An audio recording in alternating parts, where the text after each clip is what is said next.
What's up, Cyber Chefs? We're here for today's episode.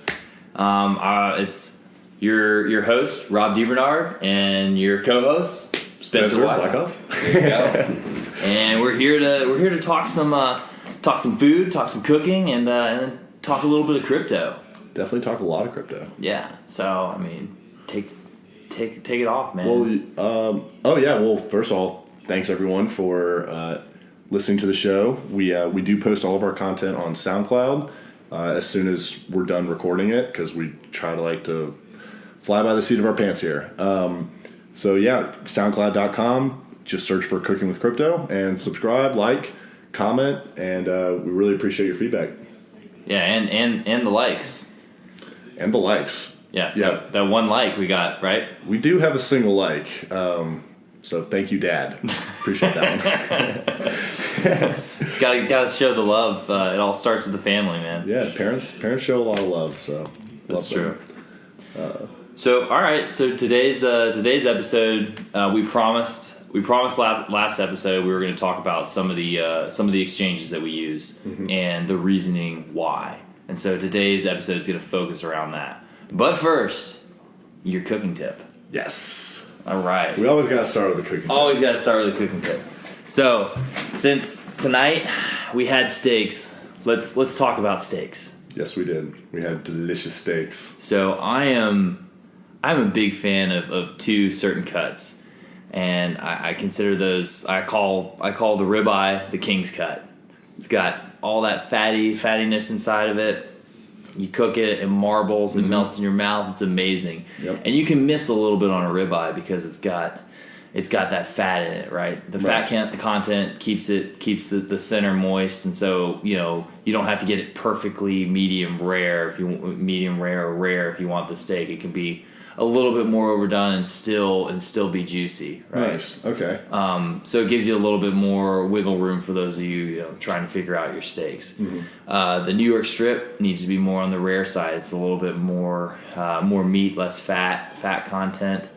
One key tip for cooking steaks. Well, there's a couple of them, but the first one: don't freeze your steak if it has any fat content. Boom. Don't freeze it. Don't freeze it. If it's a fatty cut, like a New York strip or a ribeye, every time you freeze it, you change the cell structure of the fat. Dang. You just went molecular. So when you freeze that stuff, it changes the lattice structure. It enforces the lattice structure. So the next time you thaw it, it'll be more chewy, right? That's where you get that gristle that doesn't just quite cut. The fat seems to be harder the next time you eat it.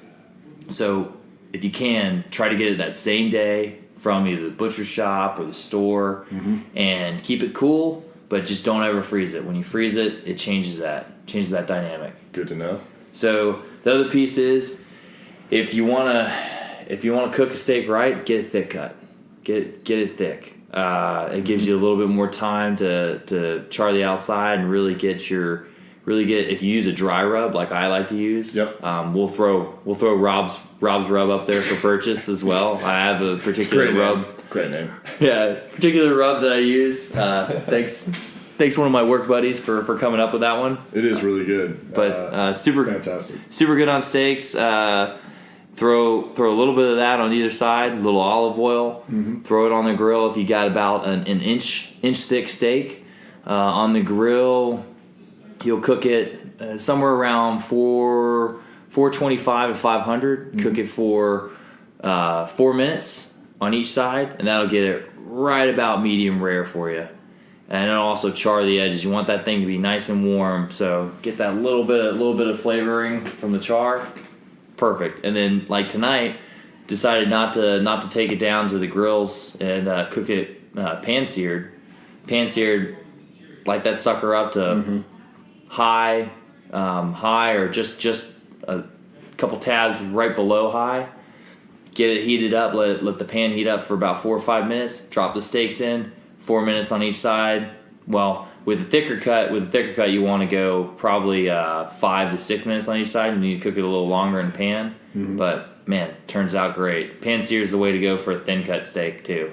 That's what's up. What's up. I swear, if anyone listening to this doesn't want steak that night, then dang. Yeah. Yeah, it was pretty solid today. So all right, that's the cooking tip for the day. Let's move on to our crypto block. Yes, let's do it. So we're gonna start with the first exchange that we want to talk about, and it's actually the easiest exchange to use. It's the most recognized in the United States, and that's Coinbase. Yeah, Coinbase seems to be the dominating. It one is. Right there. It's an exchange and a wallet. Okay. So, and Coinbase also offers a cold wallet storage service. Mm-hmm. So instead they of call keeping it the vault. Yeah, they call it the vault, right? Mm-hmm. And whether or not you consider that a cold wallet or a hot wallet is really up for debate, but it's available on there. And yeah, it's a nice service that they've created, and just another testament to like the user interface and the user experience that they are providing. Right. So the way Coinbase works is really, and no offense to anybody listening, it's basically crypto for dummies. So it's like those big yellow books on crypto. Right. They simplify it. They make it really easy to get set up, to use.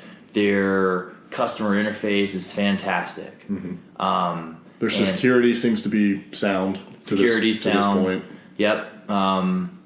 They have both a mobile app for iOS and Android, and then they also link that to a software computer app or a web-based browser that you can go on and access your coin.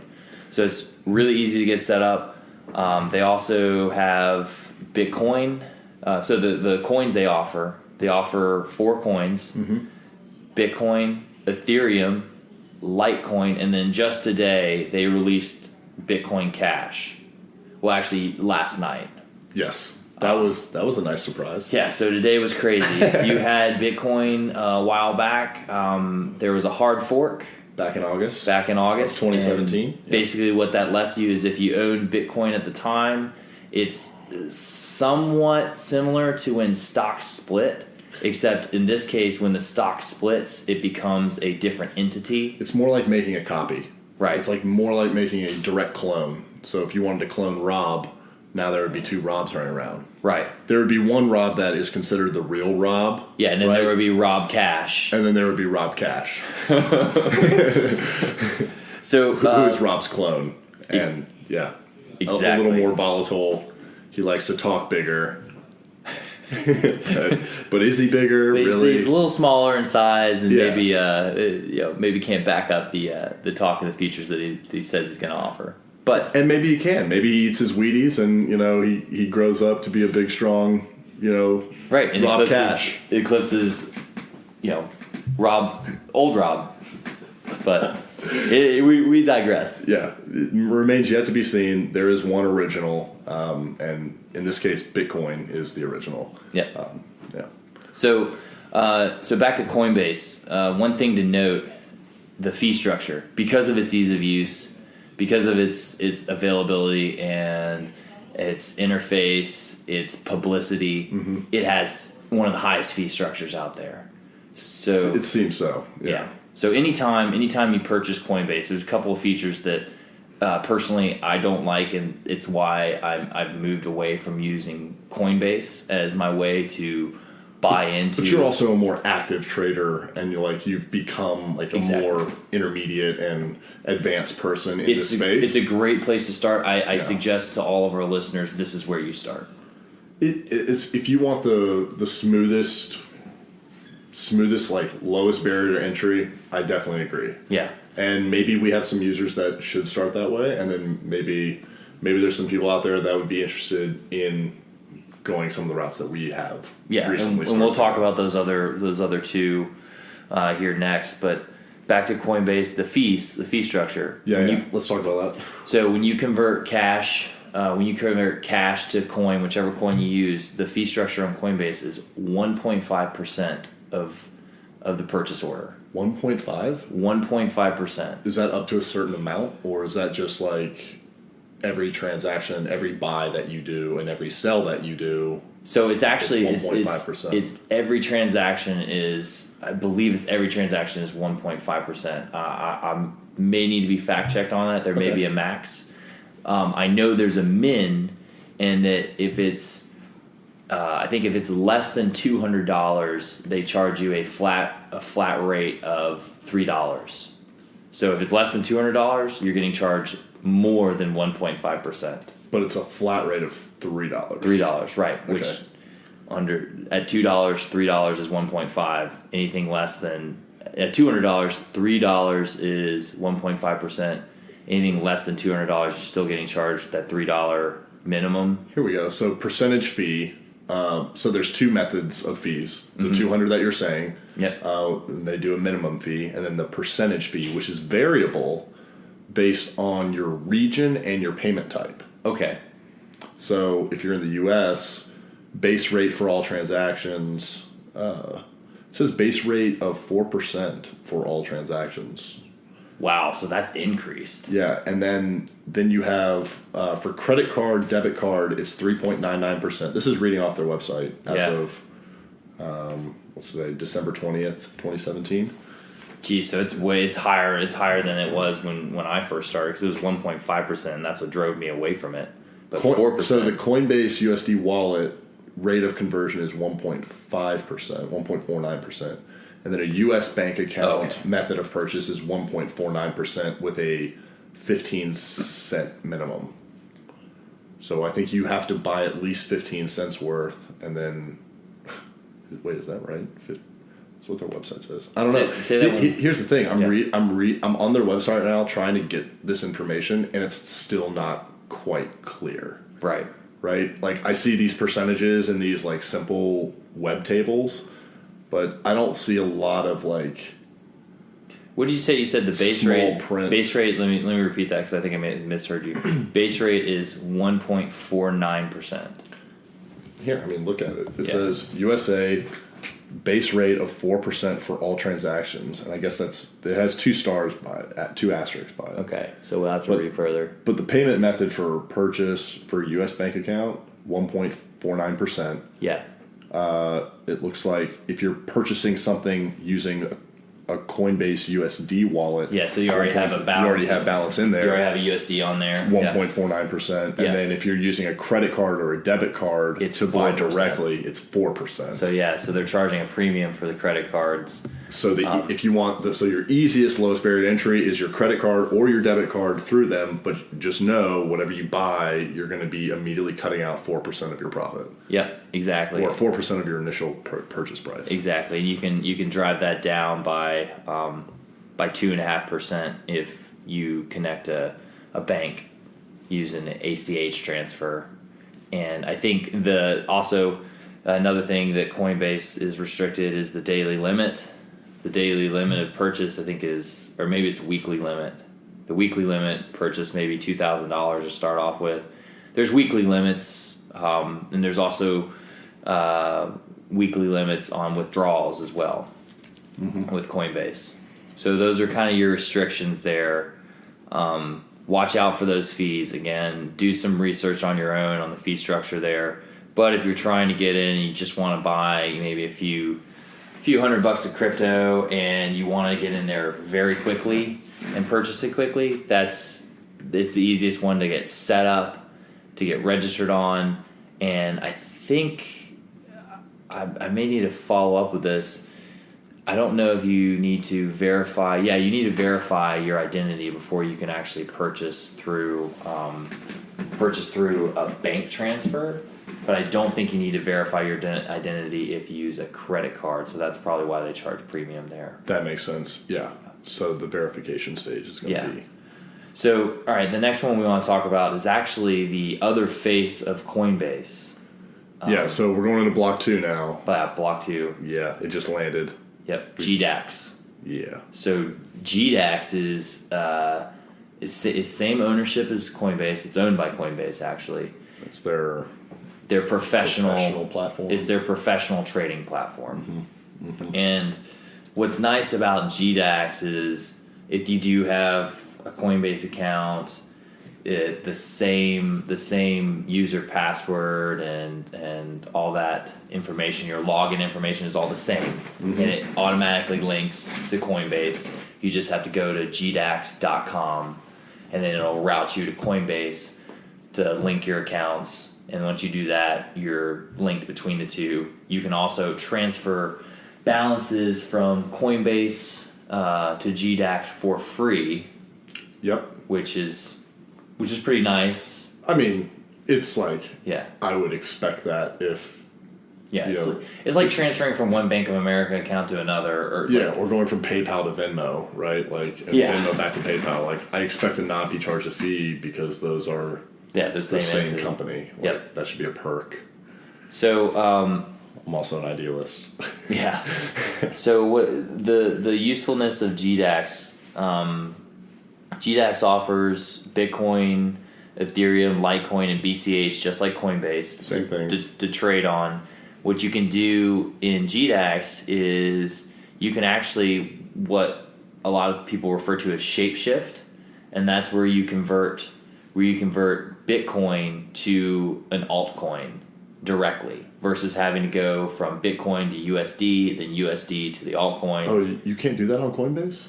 You can't do that on Coinbase. On Coinbase, you have to. It's US dollar. You have to sell to USD, which is 1.49%. Then another 1.49% of fees charged to go from USD to another coin. Okay. So you're talking about 3% of fees just to transfer one coin to another coin. When you go to GDAX, and also their fee structure is different. GDAX's professional fee structure. Let's talk about that. Yeah. Their trades are 0.25%, so a quarter of a percent versus 1.5%. Exactly. So to 4% if you're getting it with a credit card or debit. So it's an order of magnitude less. Orders of magnitude. Absolutely. One order of magnitude. Yep. One order of magnitude. Yep. Okay. So 0.25. So would be times 4 would be 1%, right? Yeah, exactly. So it's 6. It's 1/6. It's 1/6 the cost. 1/6 of the lowest possible. That's true. Way to get in with Coinbase. That's true. Yep. So GDAX, obviously the fee structure. If you're going to be doing any kind of trading between coins or between USD and coins and going back and forth, doing any kind of day trading, you're going to want to use GDAX and not Coinbase because Have you used GDAX? I have used GDAX. How do you like it? The interface is great, actually. I love the interface as well. Fantastic interface. That's the other positive. They show you they show you candlestick charts. They'll show you the depth chart. So basically the what is it? The transaction pool. So the pending. How many buyers? How many sellers? Yeah, exactly. The ledger. Or not the ledger, but it's a. Oh my gosh, I'm blanking on it now. It's just that you're talking about this graph, right? Yeah, I'm talking about the price depth. Mm-hmm. The depth chart. The depth chart, yeah, exactly. So they'll show you basically the candlestick chart, which you'll see on a lot of these platforms, and then the depth chart, and your queue of orders, right? Your sellers, your buyers. The other feature that GDAX offers that Coinbase does not, that I really like, is they have a stop loss. So you can what does that you can mean? potentially, so what it is you can potentially save yourself from any kind of crash or huge drop in the market if you have a stop loss. Now I will say with the caveat that if you're getting into this stuff is incredibly volatile, so you're taking a big risk by setting a stop loss, and just know where you're setting it, because if you set it too close to the sun, you're going to get burned.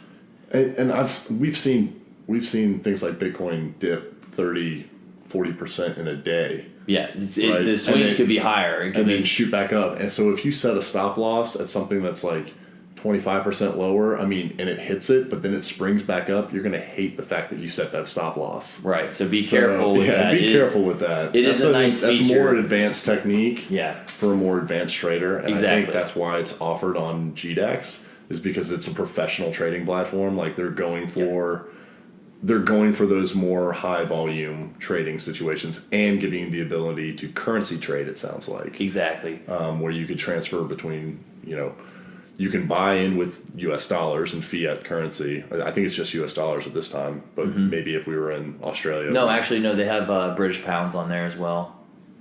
There you go. They have euros and British pounds Oh, available. yeah. Yep. Nice. Good. So they offer several different fiat currency ways to get in, and then you have an ability to trade between Bitcoin to Ethereum, Ethereum back to Bitcoin. Yeah. So what's cool is if you're traveling the world and you're in England or in Europe and you need to make use of euros, then you can quickly, if you have a balance of Bitcoin on GDAX, you can quickly go on there and convert it to British pounds or to euros, and then you don't pay the conversion fees of going through the typical banking process of converting currencies. Wait, so, okay, hold on. So you could travel to Europe or travel to Britain. Yeah.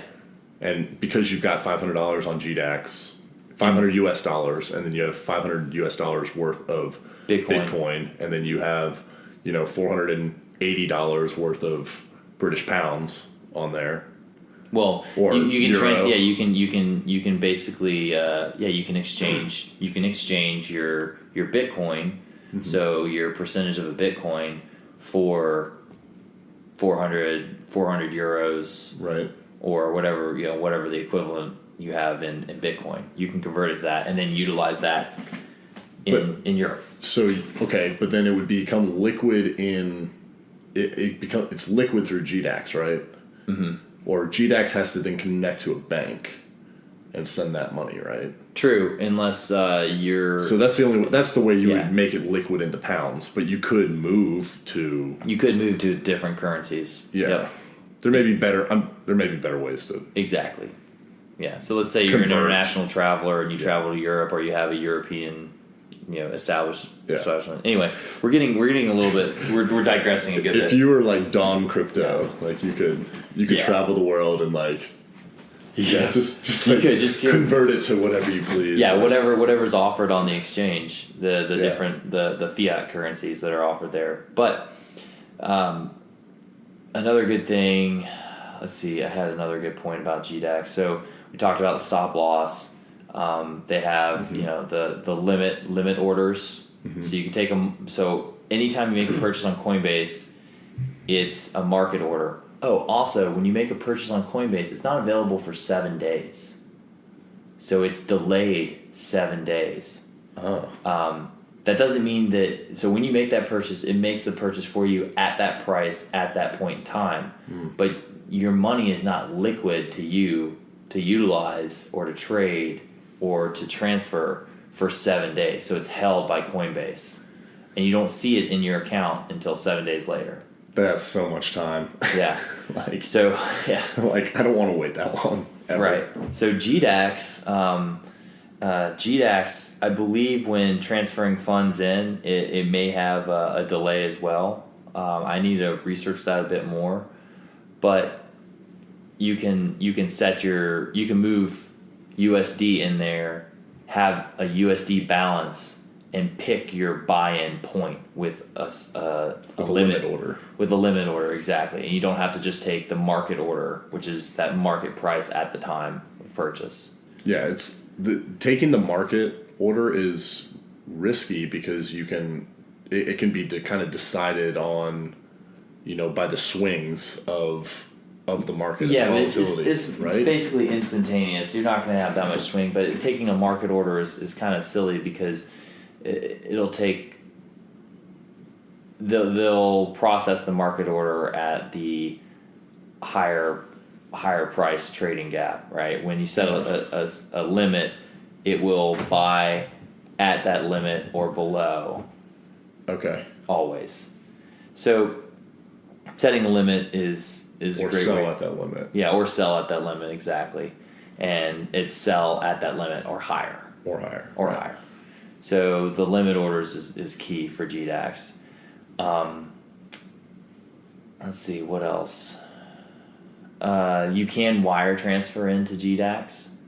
It is a I think it's a $15 fee that GDAX will charge. Yeah, I'm trying to pull up their fee site, and it's their fee site is not working right now, so they may be. It's literally completely down. Yeah. Like I'm getting a whoops error page. Like, Yeah, they've been working on that for a day or two, so there's been a lot like it was of trying to render, but then it like just stumbled and there's a lot of activity going on. They haven't gotten around to it, and just be prepared to deal with little nuances like that you're not used to in the regular banking realm. This is all brand new. It's brand new. It's in its infancy. They're trying to scale quickly to meet the needs of the masses, and you're gonna have. I'd say for overall, like they're doing a great job. Like a lot of the exchanges are doing a very great job. Like we're going to go over, these few today, but there are other excellent exchanges out there. You just got to find them and do your research. So fee structure for trades on GDAX, it's a sliding scale. It starts at 0.25%, and the larger the trade, the less the fee structure. So it's I think it slides. I'm not sure how far down it goes. Personally, I'm not baller enough to be throwing out to really enough care. enough Bitcoin or cash flow to bring those fees down. It's probably set up to more like institutional investing. Exactly. So if you're an institutional investor, you're getting a much better rate for your trades. At least sense. The fee structure. Okay, so that's GDAX in a nutshell. Coinbase, just to recap, Coinbase.com, GDAX.com. Coinbase and GDAX are the same company, Coinbase being the parent company, and they will both utilize the same passwords, same usernames, so you can quickly get 2 for 1 if you do that. And I think GDAX is a much better tool. Get to know it, understand it a little bit, and you'll be much better in the game. Agreed, 100%. Yep. The third one that we want to talk about is Gemini. Coinbase is a U.S. based company. Before we. Oh yeah, good point. Yeah, both. So Coinbase. I think we're going through U.S. based. Yeah, we're only going through U.S. based exchanges. Coinbase and GDAX are both. They're owned by the same company, so they're a U.S. based company. They are both the FDIC insured for the cash balance on the exchange, up to $250,000. Good to know. Thank you for that. So that's key when going through this and trying to be secure about your money and understanding it. So if you're thinking about parking a substantial amount of change on there, you may want to consider what your cash balance is on there, and then also may want to consider that once you make your purchase to whatever coin you're purchasing, to move it off into your own private private ledger or hardware wallet. Yeah, we discussed wallets on the episode 3, and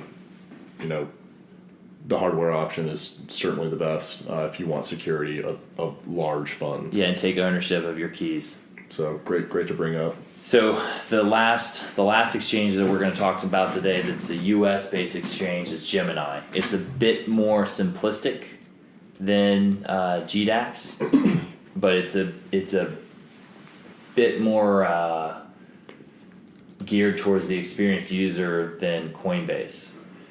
Gemini is more simplistic in the fact that it only offers Bitcoin and Ethereum, and you can exchange Bitcoin for Ethereum on there. Yes, you can. Yep. So you can shapeshift between those two currencies.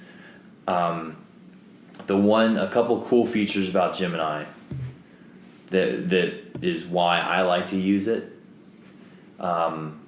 It's pretty quick to get set up on there. There's typically between 2 days and 5 days of a waiting period just to confirm your identity, set up your bank. It is FDIC insured to $250,000 USD, same as GDAX. So if you have a US balance on there, it's insured. Got it. They only actively trade a portion of their coin holdings at any time. So if the exchange gets hacked, only a portion of the coins are vulnerable. Okay. And that's the same with GDAX. I'll have to confirm what the percentage is. I think it's like it's very, very small. I think I read 90-10. Yeah. I think 90% of the keys they keep in a offline. Yeah. Offline place, and then 10% are in active use. Yeah, and we can let's fact check that one for sure. For the next episode. Ooh, yeah, we definitely need a block for previous episode fact checks. Yeah, we do. So percentage online, percentage offline. Mm-hmm. Okay. Then, so for Gemini, once you get everything set up and you've got your bank set up there, you can do an ACH transfer up to $500 per day, and it resets at the end of the day. Mm-hmm. It's kind of a 24-hour clock. Yeah, and while with GDAX, when you do an ACH transfer, you've got to wait 3 to 5 business days for that to clear. With Gemini, it's immediately tradable. So basically, they give you a loan up front. So they loan you the $500 when you do an ACH transfer while it's being confirmed with your bank. Right. You can then use that $500 that day to purchase coin. Now, it's not available to move off the exchange until that ACH transfer is completed with the bank, so 3 to 5 days. Yep. But you can choose your buy-in point and your buy-in price and immediately do that if it's at the price you want that day. And I think we should also check this. I'm pretty sure Coinbase and GDAX offer an ability to set or maybe GDAX, like the limit price, and if it hits, it'll act on it for you. I do believe we should check on that. That's just setting a limit buy. But it buys it prior to the funds if the funds are still pending. I think it may. We should look into that. Okay. That has been a thing that Gemini has kind of been like a competitive advantage for Gemini, and I think Coinbase realized that, and they may be changing. I'm pretty sure they've changed it up within the last. If your transaction within the last pending. month, yeah. Okay. So all of this is recent news. Like we're never like ahead of the game. We're always trying to catch up. It feels like as well. So yeah. So those are the three. Gemini has a similar fee structure as GDAX as far as trades go. Mm-hmm. It's still 0.25% per trade, and it's on a sliding scale. So the larger the trade, the less fees you're going to pay. Okay. I'm not sure what the bottom of that scale is. I'll have to look that up. The other thing that Gemini offers is free wire transfers in and out, and they are unlimited. Unlimited. So you only get it. So wait, no fee for wire transfers? There's 0 fees for wire transfers on their side. On Gemini's side, your bank will charge you a fee to wire transfer in. It's typically like between $25 and $45 depending on your bank. Some banks are free, which is pretty baller. Yeah. Some are like I think 15 to 30. Yeah. Is generally. So yeah, it's typically $25 to $45 a wire transfer. Are you Bank of America? So yeah, I mean, I'm not going to disclose which bank I'm using, but just any bank. Typically, they're in that realm. But I will say, if you go after my Bank of America, it's going to have very, very little in it. Yeah, it's not a big honey pot. It's not a very big honey pot. Just saying. By the way, this guy's a developer, so he may be able to find you, track you down. So, in any case, transferring, so wire transfer fees, none. The withdrawal limits, there's none. So there's none for a wire transfer, and then for an ACH withdrawal, I think it was like 100,000. The withdrawal is much higher. The withdrawal limit for ACH is much higher on Gemini than it is GDAX. So you can move money in and move money out fairly easy through ACH. Through ACH and wire transfers. Wire transfer fees. Once you get that set up, I mean, I did a fairly large ACH with GDAX not too long ago. Yeah. So And yeah. So I mean, I think it's possible on there as well. yeah. I don't want to say it's not on. No, I don't want to say No, it's only on on GDAX, the withdrawal, the initial withdrawal limits is $15,000 per week. Oh, the withdrawal. Oh, yes. Okay. Yeah. What about the like Transfer in? the transfer in? I'm pretty sure like it's over 5 digits for ACH. Yeah, I think you could transfer in quite a bit, and I think it's unlimited for wire transfers as well. Yeah. Yeah. So anyway, those are the three exchanges that we like to use. You've got Coinbase, GDAX, and Gemini, and sometimes you can see a price differential between Gemini and GDAX, and it gives you a potential for the opportunity for arbitrage between the two. I wouldn't suggest in doing that or trying to become an arbitrage trader just because of the latency in the network transferring fees from one to the other. But sometimes and the sites are down like Yeah. every so often, so you have to deal Yeah. with that, and I feel like that's a larger risk profile if Yeah, you're so trying that's to go about it that way. That's the negative of Gemini also, is there are no stop losses on Gemini. You can only set limit orders. You can take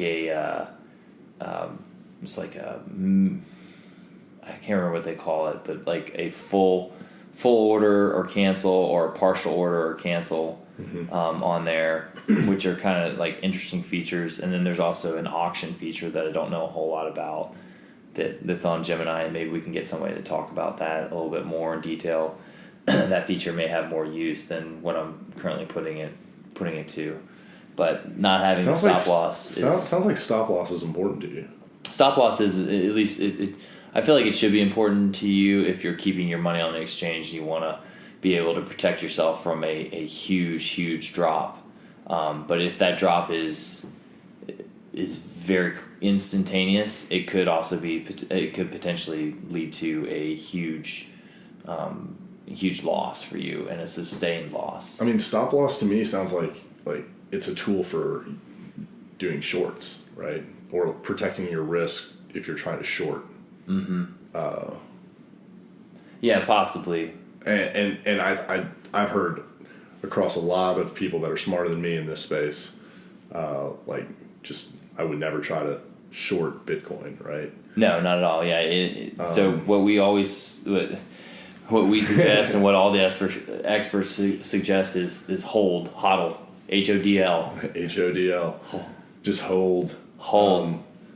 And we're also like, this is all advice that hopefully you guys find informational and you can make your own decisions on. We aren't telling you to go a certain way or the other. Absolutely. I've used both. I've used actually all three. All three. Yep. So I've experienced all three. It sounds like you have too. I have. So that's given us some talking points here today and a little bit of. Yeah, we want to expose it to you. Do you have any like takeaways that like pieces of like nuggets of wisdom based on your experiences, like what you would or wouldn't do? Yeah, I like GDAX's interface the best. I agree. Because it actually has charts. Gemini only shows a chart of Bitcoin. It doesn't even show a chart of like an active chart for Ethereum. Yeah. It does show the transaction volumes and the pending transactions. So it has a depth chart that's available, but it doesn't show an active chart of like the daily history or any kind of candlestick data like Right. GDAX does. So I think the usefulness of GDAX is outweighs Gemini, and that's the way I go. Another one to consider if you're looking at trying to find additional altcoins available, and that's a US-based company. Poloniex is another good exchange that I like to use, but Poloniex currently does not allow bank transfers, so you have to have either Bitcoin or another currency that's offered on Poloniex in order. Ethereum. Any currency that's offered on Poloniex, you can transfer into that Into that exchange with that currency, but you can't you can't buy in or You can't put withdraw fiat. with USD. Yeah. Yeah. You can't use fiat currency in Poloniex. Yeah, so basically you can just go and you can kind of shapeshift your currencies, but then you'll need to shift back to whatever currency your exchanges that you want to convert back to USD. So that's kind of a fourth one that we're throwing out there as a bonus plug for today. But Yeah, and if you, I'm not recommending you do any exchange work in China, but yeah. yeah, there are plenty But there of are other plenty of exchanges as well out there. I'm sure there's an exchange in every country of the world at this point. Mm-hmm. Whether they are trusted or not is going to be up to you. Whether they are insured to protect your fiat currency, it sounds like. That was something I learned today. Was I didn't realize that the FDIC insurance covers just your USD Mm-hmm. or yeah. I'd be interested if European law covers euro dollars. Yeah, maybe for European citizens, but that's as a U.S. citizen, I would not put my money. I would not put my money into any foreign exchange. Mm-hmm. If I was going to, I would put a very small amount in for a particular reason, like to purchase a particular altcoin, and then understand that money could be gone tomorrow if that exchange gets shut down by that particular government. So definitely risks to understand. Cool, man. I think that's all of our. Is that our crypto? Those are our crypto blocks. So Nice. the only thing left for this episode is our life hack. The life hack, yes. What you've all been waiting for. Yeah. So the life You hack. just had to get through all that nerdy crypto exchange stuff to get to the life hack. Yeah. Life hack for today. So how to open a corked bottle of wine without a wine opener. So let's say your wine opener breaks, or you're at a party and somebody forgets to bring a bottle or wine opener, and you don't have those nice, convenient twist off top wines, or that just delicious box wine that everybody loves so much. I was just going to say, what cork, what screw top? I'm drinking out the box, baby. The box, get that Franzia. But if you are a high class citizen and you drink corked wine and you run out of a bottle opener, what you can do is you can take a tennis shoe, basically peel off the layer of wax or the covering over top of the cork, place the bottle butt into the shoe, and take that shoe with the bottle and together bang them lightly off the side of a wall. Okay. And what that'll do is that'll actually start to expose that cork out, and the impact will push the cork out of the bottle slowly. How hard? How much force for each pump against the wall? I mean, Like a significant amount? Yeah, I would start light and then give it a little bit more just to Once see. you get a little confident, yeah. Well, yeah, start light and see if it starts moving. If it's not moving, give it a little more. That cork will eventually come out. We'll throw a video of this up on the website. It works. Yes. It's pretty baller. And even if you do have a wine opener at a party, you may want to hide it just to pull out this new life hack. It's kind of a good little party trick. I have done it before. Confirmed. You've done it before? Yes, confirmed. Beautiful. It's amazing. It's a fun little. We may just go party get a trick. cheap bottle of wine next week and just take our own video of it. I think we should. I think that's got to happen. Put it in the notes. I'm putting it in the notes. That's our to-do list. Oh man, cool. Well, nice life hack. I guess that's going to wrap up the show, everyone. Remember, you can find us on SoundCloud, Cooking with Crypto, and we are your hosts, Spencer Wyckoff here and Rob D. Bernard. Yo. And you can also find us on Twitter, cooking_crypto. You can find us on Instagram, Cooking with Crypto, or at Cooking with Crypto. Plan is to take a lot of pictures of food. People say you're not allowed to take pictures of your food and put it on your personal Instagram or whatever. Oh, we're gonna do that. We're gonna do it all over this Instagram, and that'll be another way for you guys to listen to the content that we're putting out that week. So yeah, at Cooking with Crypto on Instagram. Yeah, did I forget anything? Nah, man. We need to start doing videos. I did a Periscope video not too long ago. That's kind of a fun one. Maybe we could feed that in as well. I think that's on the to-do list as well. So, All right, Cyber Chefs, we're out. peace.